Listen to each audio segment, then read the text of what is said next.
You're watching Forget Being Cool. You have to pay extra for the lube. The lube is sold separately.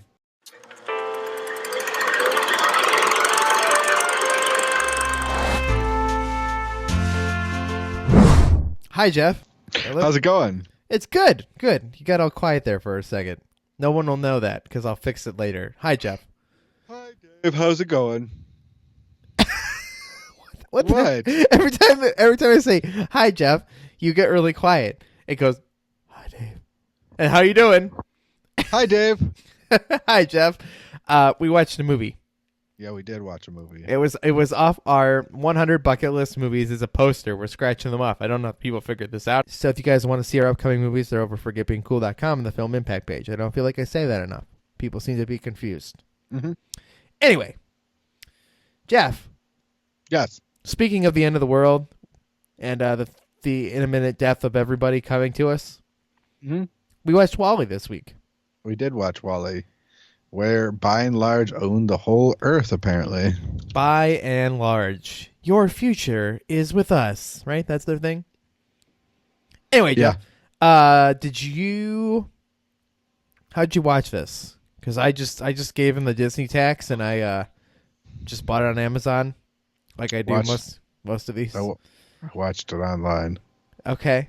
I'm with you. Yeah. I watched it online, yes. This is a movie. I didn't buy or rent it. This is a movie that I feel is worth adding to my collection. It's one of those ones that you watch and you go, why don't I own this yet? So I got it. It's one of my favorite movies of all time. It's a good movie. I have zero complaints about this movie. It's one of my favorite movies. I think arguably, call me crazy, it's the best Pixar movie ever made. You think so? Look, I love Toy Story. Like as a personal, like as a. You don't think it's kind of dark? Hold on. Just because things are sad, doesn't mean I hate them. Just because they're dark, doesn't mean that they're bad. There is okay. I guess I have one complaint about this movie, even though I love it, and I think it is maybe a better movie than Toy Story.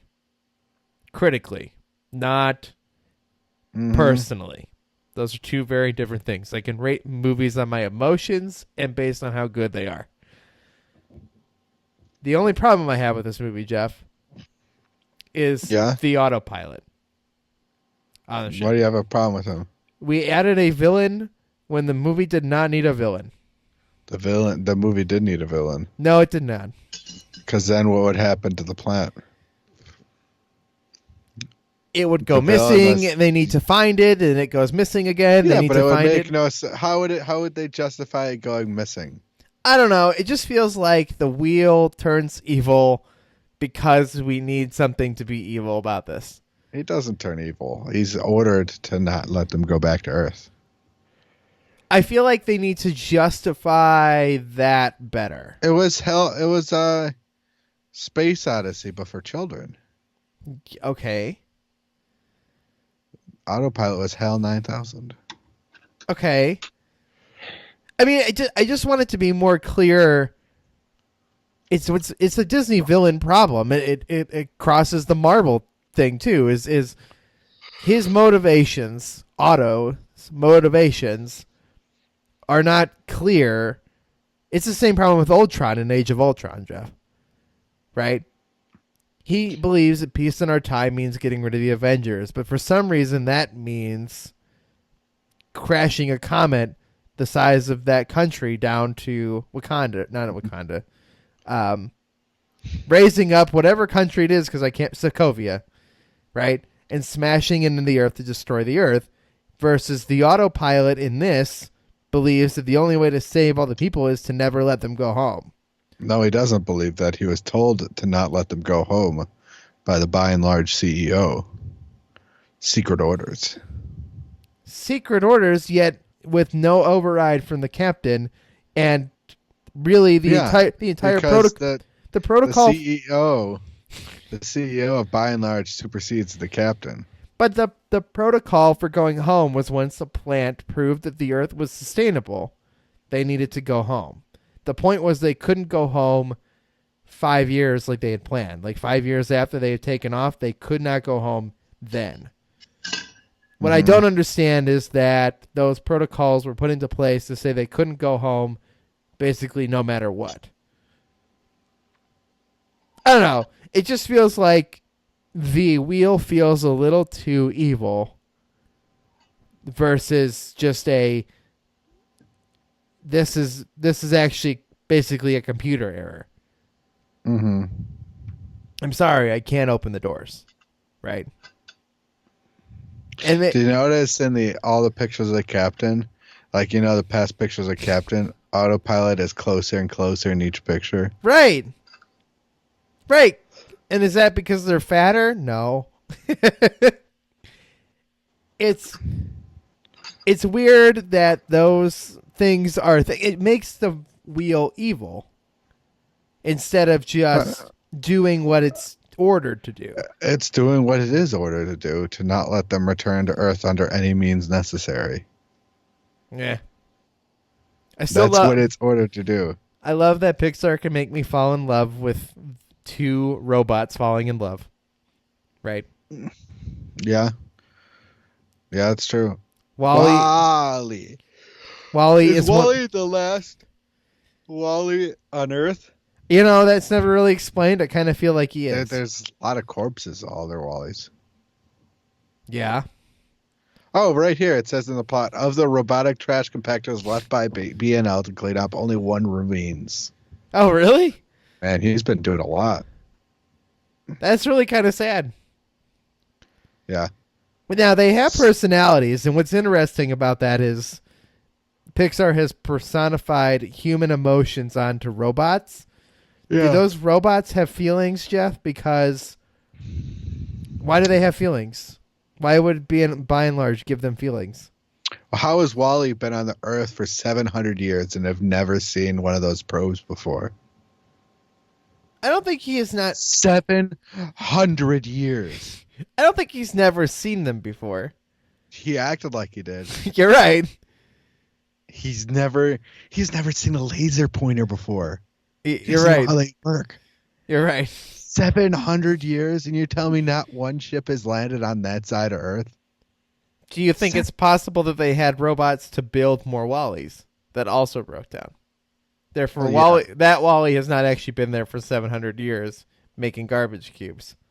Is the Axiom the last place with humans, living humans? Yeah, that's the other weird question that I came up to, Jeff, was if all these people are on this ship, is this the entire population of the Earth? If the population doesn't change, and yet like these people are shocked by touching each other, like how did we get babies? Yet there were clearly children. Like, what's going on this ship? How do they do this stuff to have children? Right. How do they have enough fuel for 700 years of back and forth to the Earth and back? Well, clearly everything is powered by the sun. Everything. Because like Wally recharges and stuff. Well, but Eve isn't powered by the sun. Eve is powered by the ship. Nothing on the Axiom is powered by the sun. Well, by and large, batteries were powering toys in Toy Story, so they must have just gotten really good at battery technology in the next 100 years. You realize this takes place in like 2100? Like it's not that far away. What? Like the actual... What about 2100? Yeah. They take off, the Axiom takes off in like 2130 or something. Yeah. That's scary. 600 years of pilots. Yeah. Is that all the guy does all day? Is just in his cockpit? Is that what he does all day? Apparently. Does he ever go anywhere?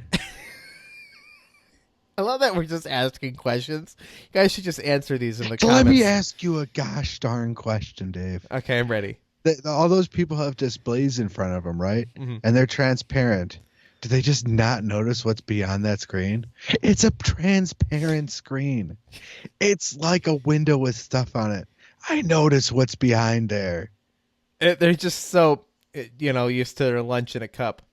Do they just travel around not knowing where they're going aimlessly the entire day? Yes. They're all by the pool. They all travel to the pool and are by the pool. They travel places.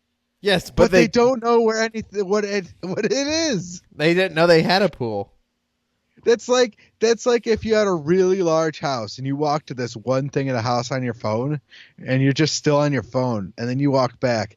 What was the point of walking there? I don't know, Jeff. There's too many questions. Okay, to be serious, this movie is one of the most beautifully animated movies of all time. It's great. Beautiful. It's amazing. How many words does Wally and Eve have? Not very many. Half the words they say are Eve and Wally. Almost everything they say is Eve and Wally. And it does a beautiful job of just illustrating everything. Right, and even to a point where we were kind of young when this came out. And even not super young, but I still think this movie holds up in a way that a lot of these movies don't. Like, Wally's obsessed with old, like human artifacts, but like that doesn't feel weird because he just found old human artifacts and it still holds up that way. And like kids could watch this and I don't feel like they'd be alienated by it. Like, I don't think they'd get bored, which is kind of weird because the first, 30 minutes of the movie has little to no dialogue. But it's so beautifully illustrated and told and drawn. Really, it's an animation, but it's computers and it's drawn. Wally gets a lot of crap done in one day. Yep. He makes giant cubes of garbage towers. Yep. The last Wally. Jeff, do you want a sequel to Wally? I always think about this. No. Never. Absolutely not. It's perfect the way it is. Do you want a prequel?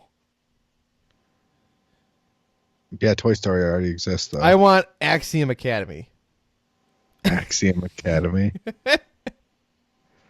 Is the leader of By and Large also the president of the Earth? That's what it sounds like. Yeah. It's monopolyism has taken over completely on everything and everything in the world. But By and Large was everything. The By and Large Ultra Store. Yep. Well, kind of like have you ever watched Idiocracy? Yes. It's kind of like the prequel to this movie. Kind of is. You're right. It really it's actually pretty much is. Yeah. Anyway, Jeff. Dude, did you notice that Wally was prepared to destroy the whole ship with all those faulty robots to get that gosh darn Plant and Eve back? What if they destroyed the Axiom? They destroyed a fairly large portion of the ship. Yeah, they didn't matter. For some reason, it's funny, Jeff, and this is something to notice, and I know we cut out a little bit here, but yeah, what's funny to notice is, like, if you watch it and you just look at it at its face value, Wally's mission at its core is to get the Plant back to the captain so they can take the Axiom home, right? But he's really only doing that because he's what he thinks Eve wants. He has no interest in saving those people. He doesn't really. That's not his goal. His goal has nothing to do with saving the people, and the only reason we think it's about saving the people is because we're people and we sympathize with He's the people. most selfish robot in Disney history. Yes. Eve was selfless. Yeah. Her goal was to save everybody. Wally was only trying to do it to impress Eve.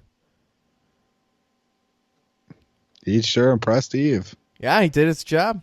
Anyway, Jeff, I really love this movie. Go watch it. If you've never seen Wally. What do you give it out of 10? 10. 10 out of 10. This movie does not need criticism. What do you do with Avengers or Captain America Infinity War? What movie are we talking about? Avengers Infinity War or Captain America something? Infinity War I give a 9 because it does the part 1 thing. Wally doesn't have a part 1. What about what's the best Marvel movie? Captain America the Winter Soldier. What do you give that out of 10? A 9.8. Ooh, man. See, is Wally your favorite movie ever? No. What's your favorite movie? My favorite movie? Yeah, you already capped it out at 10 out of 10 with Wall-E. Guardians of the Galaxy is my favorite movie. To give that a 10 out of 10? Yes. You have to give Wall-E a 9.99999 out of 10. All right, fine. I'm allowed to have multiple movies that I think are 10 out of 10s, but you can block that fine, Jeff. This has been the Film Impact. Wall-E has affected many people in many ways. Yeah, how has Wall-E been impactful in film? You ask me like I'm looking at some notes, Jeff. It